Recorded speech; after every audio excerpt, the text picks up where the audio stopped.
makakalikasang gabi po sa ating lahat. Can we say and greet each other ba? Isang makakalikasang gabi naman. Hello po ulit. I'm Yllana Marie Aduana, your Miss Earth Philippines 2023. And I would just like to quickly take this moment to express my deepest gratitude to each and every one of you here that I can see here on this exact occasion that we are in now. Maraming salamat po talaga. Of course, to my Tito Roj and my K-Familia for organizing this simple, intimate send-off party. So thank you po, Tito Roj. And of course, to my Carousel Productions family, Tita Lorraine, Tita Peachy, Miss Mai, Ate Ray, Ate Ai, Miss Astrud, and Ate Shani, Ate Karen, sa lahat po ng Carousel Productions family. Thank you po so much. And of course, to my Pro Media family, my dear Sir Pao, thank you. Coach Geb, thank you. Sir Paul, Miss Jam. Wala po sila tonight, but I'm sure that they're sending their best regards to me now. So thank you po again. And of course, to my sponsors for making this event happen too. Maraming salamat po, my Chooks to Go family, BW, Morph Aesthetics, Simply G, Lockskin, everyone po sa lahat-lahat. Thank you. Even my Hello Glow family. Grabe, dami pala. And of course, my core team, my styling family, my videographers, Team Laguna, every one of you po, maraming salamat, Team Laguna. Grabe, parang doing a run-through of every single one of you here just makes me realize na as apart from the crown and the sash that I was able to best this year as the Miss Earth Philippines 2023, I feel like the greater prize that I was able to obtain would have to be every single one of you here. And I feel like no words can really parallel my deepest gratitude for every one of you. So maraming salamat po. And I feel like instead, I would just direct that deepest gratitude within me, this burning passion within me to doing my best to just basically represent the Philippines very well in the upcoming competition. And thank you din po to Tita Baby here and my Vietnamese friends straight from Vietnam. They went all the way here to Manila to also witness the send-off party. So thank you. And even of course, my media friends. So again, come on, that's in Vietnam. So thank you po so much. And I hope that you guys are proud with whatever that I am doing because honestly, I've been really vocal about this one, that Miss Philippines Earth, Miss Earth have always been my first love. And that is why when I started to think of joining the world of pageantry way back in 2021, I chose this one because I feel like I can really rear up to the responsibilities of becoming an Earth Queen. And I've always known myself to really do everything for the things that I love, for people that I love. Kaya naman I'm really doing my best to represent the Philippines well in the upcoming competition. And what else can I say? I mean, 7 months into my reign as the Miss Earth Philippines, I feel like time really flies. And you know what that saying goes? Time really is fast when you're enjoying every bit of it. But one thing I've realized in all my travels across the Philippines, all across the 17 regions of the Philippines, is when you add productivity in the process, it just hits different. So that's what I'm doing right now, and I feel like it's just very fitting for me to also share this one. I'm 100% Filipina by heart and by blood, joining in a Filipino-born pageant, representing the Philippines for the very first time in an international pageant for my first ever love. So nakakatuwa. It gives me goosebumps whenever I think of that.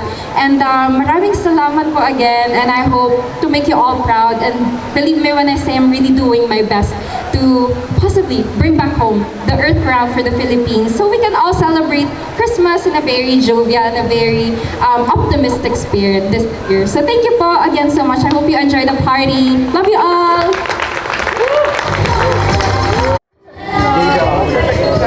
Sige, side lang, side. Kailan po? Di pataw. Kaya na. Okay. No Oliverios.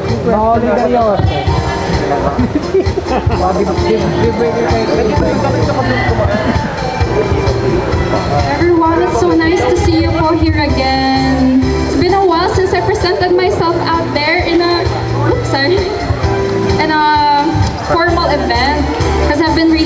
on trainings, but it's so nice to see you all here tonight. I appreciate you coming. I know it's such a very short notice, but thank you again. I appreciate every one of you. Pati picture pa siya. Pwede naman kasi ibaba yung ilaw, ay ibaba yung ilaw. Hindi ako kontento ako dyan, sir. Hindi naman uulan. Ang ganda, oh. Huwag kang mag-flash, oh. Tingin? Huwag kang mag-flash, oh. Pwede tayo to dyan. Tingin po yan. Dramatic, dramatic yan. Tayo to dyan. Kanyang supplier, hindi kinukuha. Hello. Hello, Tito. Yeah. Ayaw niya How are kumabay. you? I'm doing really well. Very excited for the competition. I know. Anyway, can you share a little of your game plan to us pag nandun ka na sa Vietnam? I would have to say, since I started in the world of pageantry, I've always been really strategic in every, in every pasabog that I contribute out there in the pageant scene. But definitely, our game plan would be directed towards sustainability, so that I can always embody the spirit and the vision of our organization. So even if we wanna, go big, we wanna still go sustainable in all ways. Okay, follow-up question. Have you talked to the previous Miss Earth title holders from the Philippines for tips and advice? Yes, definitely. Can you tell us? Yes, I've been connecting with Ate Angelia and also with Ate Karen. I've been asking them for tips and advices too, and very substantial advices that I was able to get from them. And I'm so sure that every single thing that they've shared with me would be really contributory to hopefully win the Miss Earth crown again for the Philippines this year. I really look up to them. Okay. Sa mga aspect ng training, saan ka nag-concentrate? Or pantay-pantay lang? Actually, ever since I was crowned Miss Earth Philippines last April 29th of this year, I never actually stopped training. But definitely, in a holistic manner, I focused on every department actually. Although I would say that even up to this point, some departments still need some recuperating, but it really keeps me grounded eh. But every day, I wake up and it really makes me more committed to go to the gym, for example, and do Q&A. I do self-Q&A trainings. I do pastorela trainings, ganyan. So the training just never stops up until I win the crown. Okay. Best of luck and congratulations in advance. Come on! Thank you. Okay, thank you.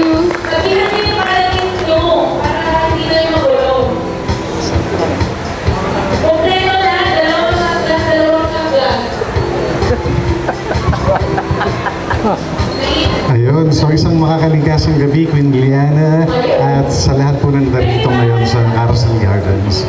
Queen Yllana, parang everybody love you so much, no? Hindi lang bilang beauty queen, pero bilang tao. So how do you plan to give back or repay back that love and kindness that people have given to you? You know what? I feel like the greatest gift that I was able to have in this lifetime would really be the circle of people who have been really supportive of me every step of the way. People who have been really supportive and who have been really vocal in showing their love and warmth towards me, especially as we near towards the competition. So definitely one thing that I can do is really do my best to represent the Philippines well, so that I can also give back to the kind of positivity that they've been showing to me. At the same time, we are Filipinos and we really love celebrating the Christmas in a very high spirit. So definitely, as a Christmas gift, this is one thing that I am gonna promise. I'm just gonna do my best to bring back home the crown. Thanks so much for that, Queen Yllana. The follow-up question. Every pageant fan knows that you gave your best during your national pageant, itong Miss Earth Philippines, no? So ano pa yung may expect namin ng mga pageant fans and media when you compete in Miss Earth in Vietnam? Everybody's so excited. Honestly, if I may I just share when my team and I huddled, especially with my Pro Media family, like what attack are we gonna go or gravitate towards to when I compete for Miss Earth, because I feel like we've really given it our all to the Miss Philippines Earth stage.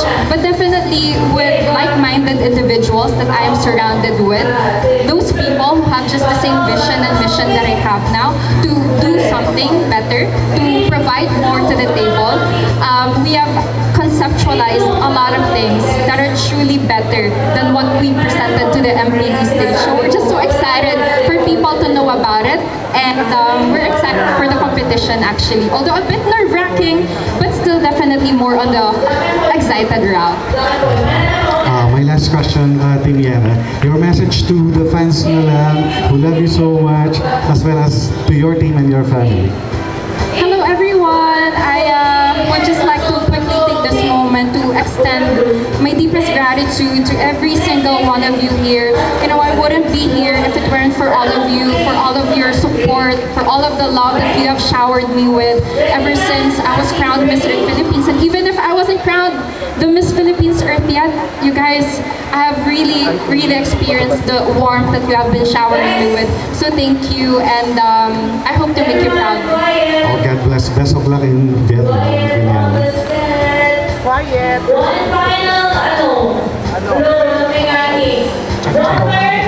Hello. Hello, Sir Pat. How are you?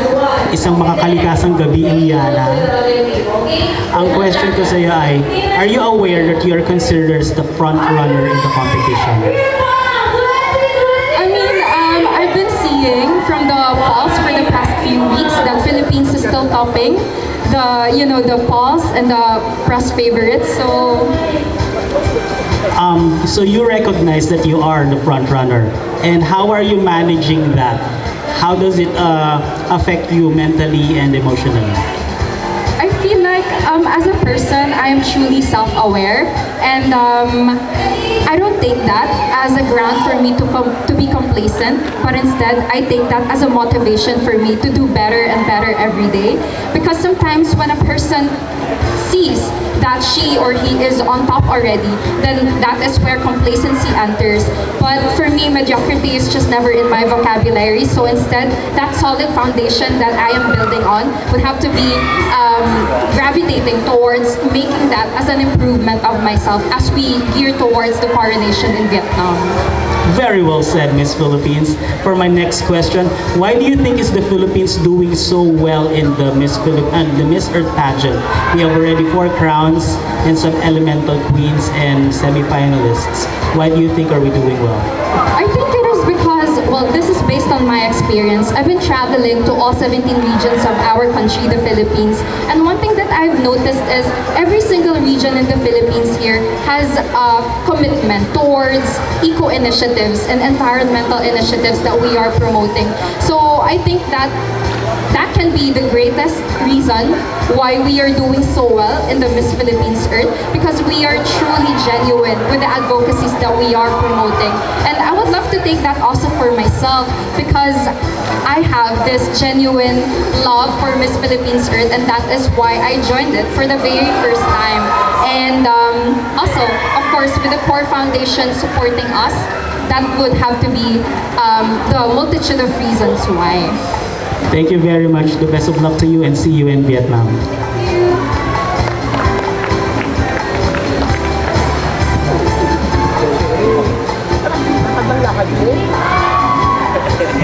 Hi, Yllana. Hello, Tita J.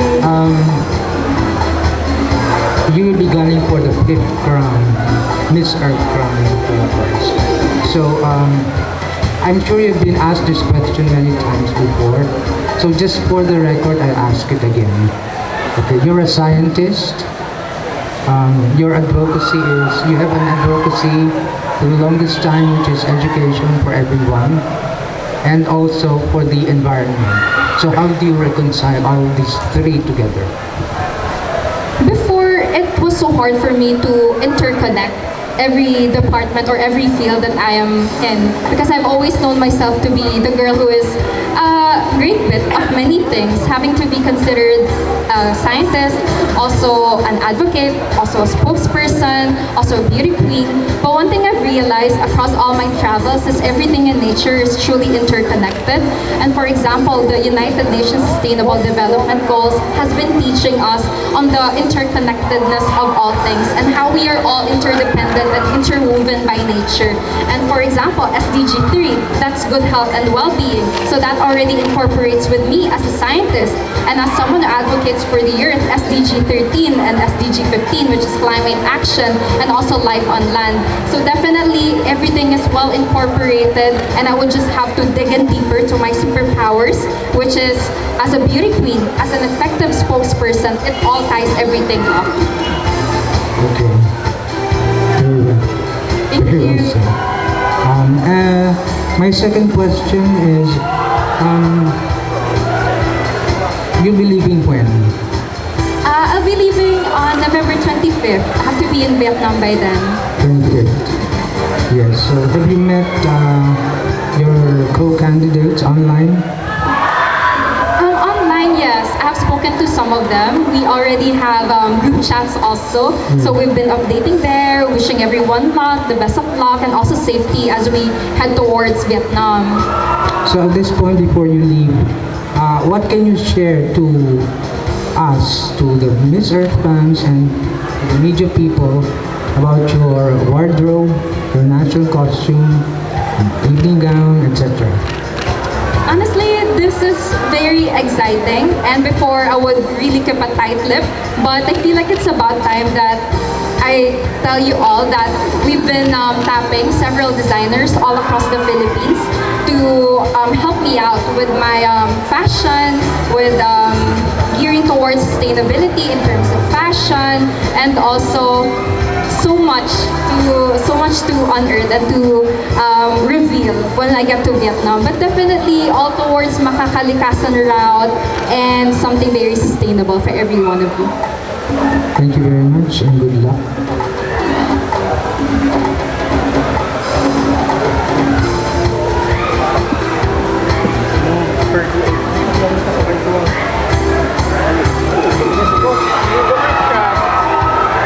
Yllana, I'm Christian from the Crown Philippines. Again, congratulations in advance.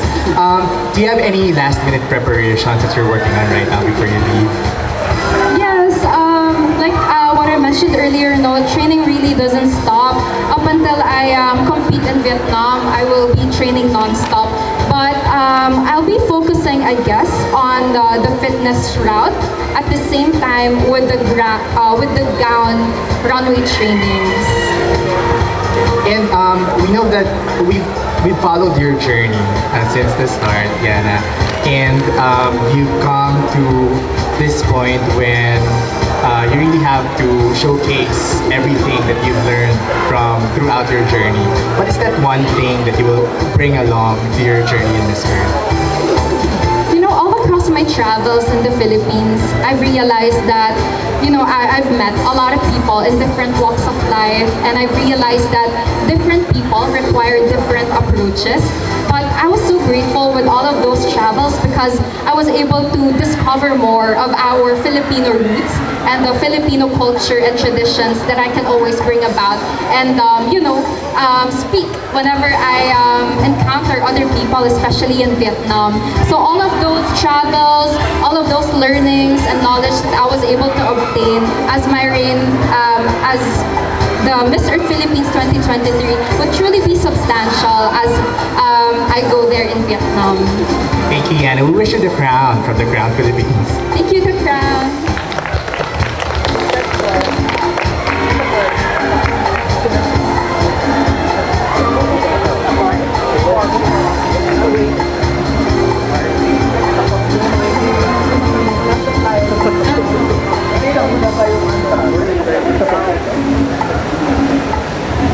Hi, Yllana. Hello po. Can you kindly enlighten us on your UN visit last July? Last July, I attended the United Nations Fourth Global Conference. It was called Strengthening Synergies on the Paris Agreement and the 2030 Agenda. And And since I started the readings on the United Nations accounts, I've been really focused on those accounts as I do the colloquiums here in the Philippines. But ultimately, it was my dream to be a part of that 4th Global Conference. And it was like a very amazing moment that I was able to go there and to witness the world leaders and the youth leaders from all across the nation talk about environmental protection, also economic progression. So it was a dream come true.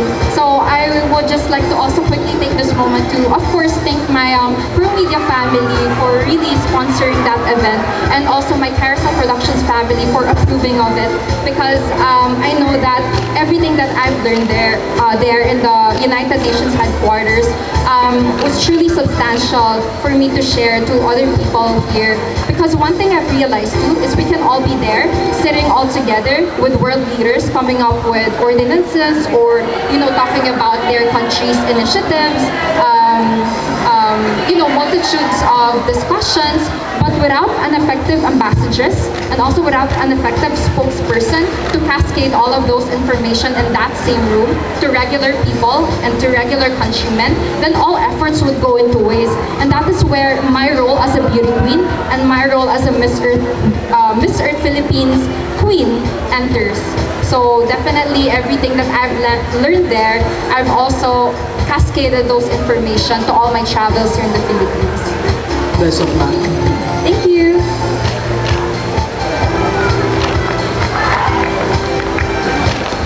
Hi, Yana. This is Jay from Pageant. Isang magandang makakalikasang gabi sa iyo. And I would like to congratulate you in advance, Yana. And you look so gorgeous and stunning tonight. Thank you. What are you wearing? I'm wearing RB from Isabella. He's a designer from Isabella. Wow, nice. Anyway, aside from being a scientist, what makes you different as a candidate of Miss Earth 2023? I think it all boils down to my commitment to not only win the crown, but all throughout the journey, and also being able to take up the platform to use my voice to really speak out about the environmental initiatives and also the essential matters that really have to be brought about on every single table that we sit in. But I think it is also about not only utilizing the platform that was gifted to us, but doing my best to really elevate it even more.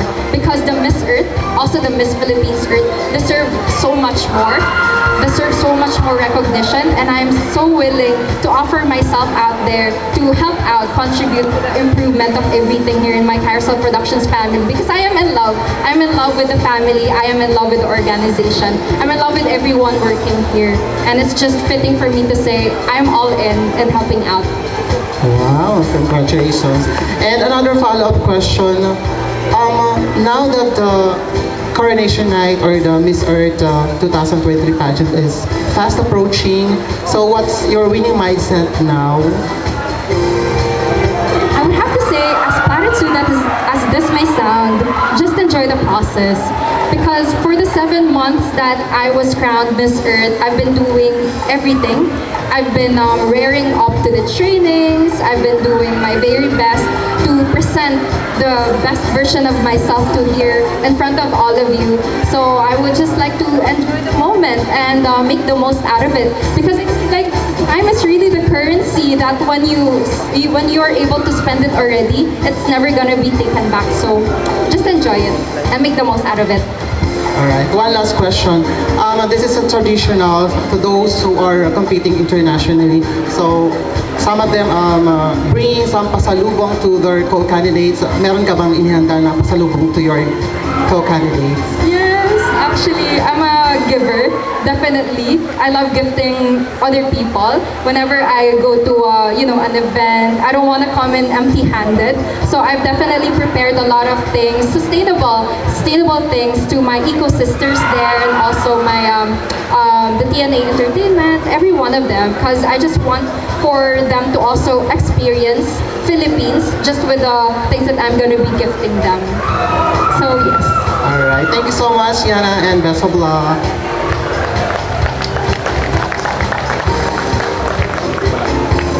Hi, Yana. Hello. Ayan, kumusta? Okay lang. Ayan, may I feel like I'm gonna get viral again after you post this. Sana. Ayan, my question for you is, why should you be the PIP Miss Earth winner from the Philippines? Well, I have always known myself to be really committed, passionate, and really purposeful. I always want to be able to contribute a change, to really achieve a goal, and most importantly, to be of service to the people and the planet. And, I've been traveling to all 17 regions of our country, the Philippines, conducting the 17 United Nations Sustainable Development Goals aligned community outreaches. And one thing I've realized is, if I can do it for our beautiful country, the Philippines, then I can also do it for the entire planet. But I would have to need to request every one of you and also the Miss Earth platform to be able to do that. And with the fusion of my hard work, commitment, and passion alongside the voice and the wider platform that Miss Earth would be gifting me with, I'm sure that I can really contribute to something impactful for the people and the planet in the future. Thank you. Thank you for my last question. Can you tell us something about the wardrobe that you will be bringing in Vietnam? A fusion of the Vietnamese and the Filipino culture, all geared towards sustainability again. And for my gowns, it will definitely be a surprise. But I'm sure that you guys are gonna like Miss Dami. Sorry, just had to. I just saw her na hello, Miss Dami. And so if you guys have noticed with my Miss Philippines Earth journey, everything was so pasabog and everything was on, again, sustainable route. And I'm excited because I know that I have the best team beside me, all gearing for that too. So very exciting. Exciting days ahead. What will you be highlighting in your national costume? Makakalikasan. Very makakalikasan. And as you guys know, I am from Laguna and we have Josa there, I would have to say. So that's probably the best, how do I say it? The best clue that I can ever give tonight. We have a Josa in Laguna that I'm going to be embodying when I get there. Congratulations and good luck. Thank you po.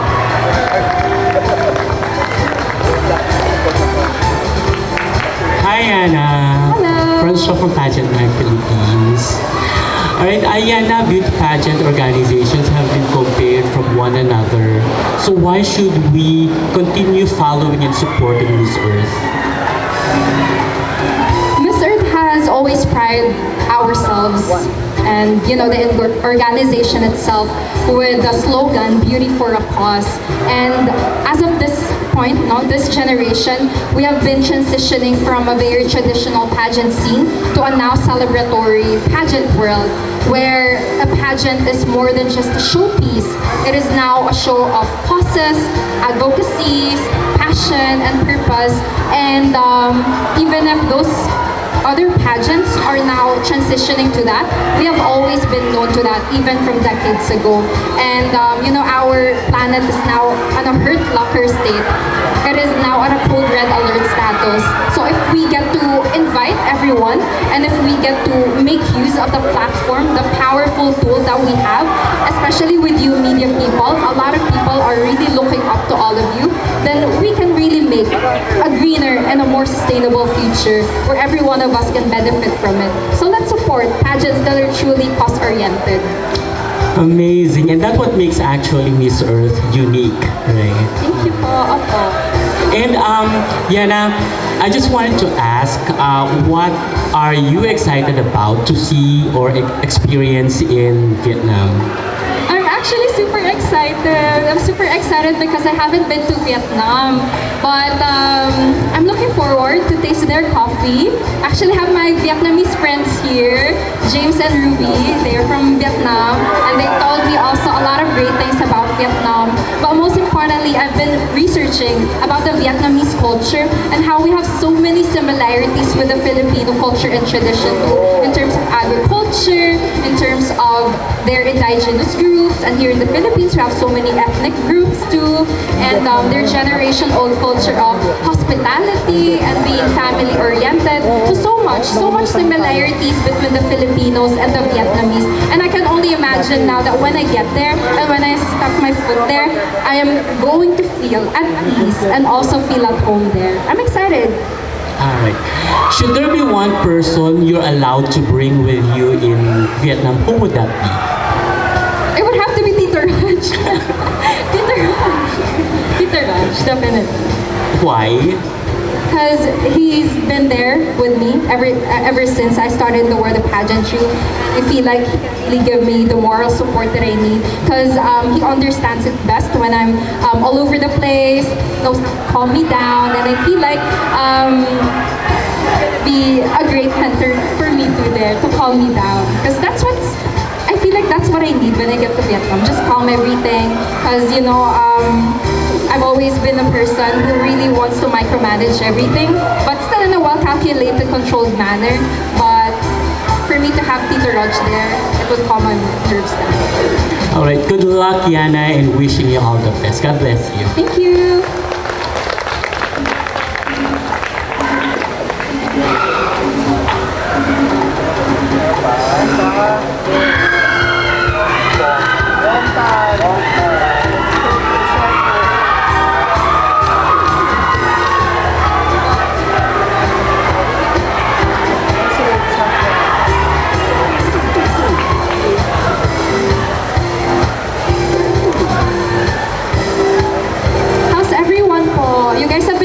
Questions, but I want to ask you all, how are you guys? It's been so long. How are you naman po?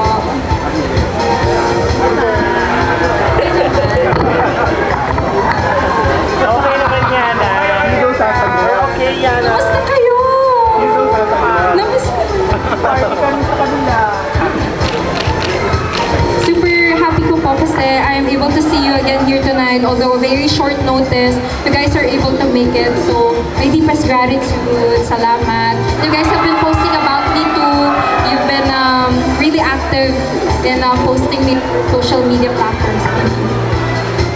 Okay, thank you very much for being here to show your support for Yllana. We are all